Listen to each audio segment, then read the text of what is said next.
Hello, my name is Amelia Lopez, and this is my literature review video for ECH455.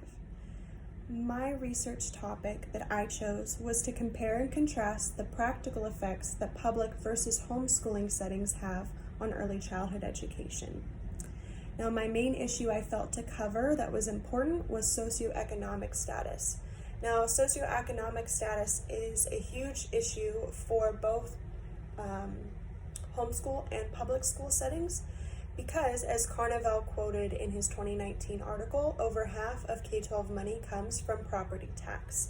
This is an issue because in higher income communities where the homes cost more, they will have more money to give to their students versus lower income communities where the homes cost less to give to public school systems. Now, this is also an issue for homeschool students because naturally families that come from a lower income community are going to have less money to put forth into their child's education and extracurricular enrichment activities versus those higher income areas. This overall is a common issue in education itself that we need to solve. I don't have all the answers, but for the point of this research topic, I felt that it was important to bring this up. Now, going into the public school pros. The first one is the guarantee of a qualified teacher. And the second one is free childcare. These are both really important for those lower income families who maybe don't have a background in education or have to work, so they can't provide education for their child on their own. So public school is a good option for families who cannot simply educate their own child. Now, public school cons, there are these systemic restrictions mentioned in Slade's 2019 naturalistic study that are placed on public schools and teachers who work in public schools. The first one is the lack of freedom in teaching, which equals a lack of customization.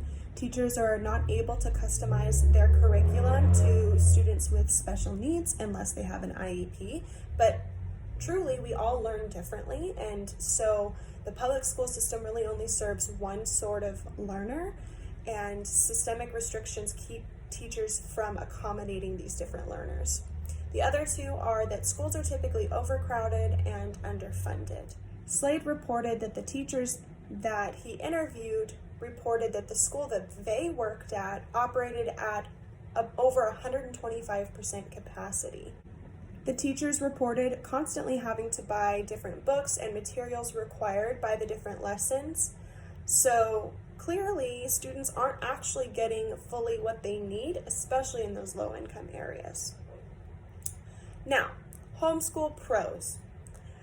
Pro to homeschool is that it is actually cheaper per child. In Friedman, Hampton, Sosa, and Friedman's 2014 article, they reported that it actually only costs $500 to $600 per child per year to homeschool versus the $10,000 it cost for per child in a public school setting. That's at least how much is reported spent on a child.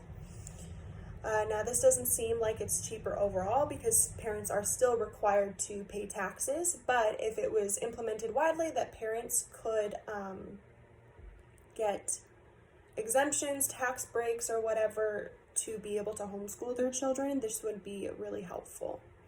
The other two pros are that there's actually a higher overall scores on standardized tests, 65th to 89th percentile versus 50th percentile for public school students, and this was quoted in Friedman's article again, and that education is just more individualized and flexible for students who are homeschooled. They have the ability to customize their school and curriculum to their needs and learning styles, and it's flexible on when they get that homework done, so they're able to do more enrichment activities and go on hands-on experiences to help aid in their education. Now, the cons to homeschool. There is more pressure put on parents who choose to homeschool their children. So, however, this can be combated by all the different resources that are put on the internet and by public libraries. Truly, parents don't actually even need to educate their children themselves anymore. They can simply put them into an online program that just moves at the child's pace. And that's more suitable to middle school to high school children, but it is helpful. So there is more pressure, but there are ways to help combat that pressure. The second con is that there is no accountability for parents and in the education setting and when it comes to abuse. So some people say that there is a higher likelihood that abuse is going to go undetected in homeschool settings because no one's checking up on them like they would be in a public school setting. In Kunzman's 2005 article, however, he did state that there is no data backing up an increase in abuse for homeschooled children. That doesn't mean that it doesn't exist. There's just currently no data out there. So that would be something that an area where a study would be useful. And then on the other hand, once parents enroll their children in homeschool or tell the state that they're homeschooling their children, they only need to follow two rules. One is that the child has to attend 180 days of school a year, and they have to do some equivalent of the core 40 classes that public school students are required to fulfill. However, there actually is no accountability to make sure that these things happen, and there's no definition of what an equivalent is. So this is talked about in Kunzman's 2005 article on page 2 to 3 as well. And the last one is that there's a common misconception that children are not socialized. While they're at a higher risk to not have socialization opportunities, it doesn't mean that they're automatically not going to be given socialization opportunities when they're homeschooled, because there's actually opportunities for homeschool groups, as well as due to the flexibility, they can have more opportunities to participate in extracurricular activities where they get to interact with their peers. So truly, this is seen as a con, but it isn't if you work hard enough to give your child those opportunities.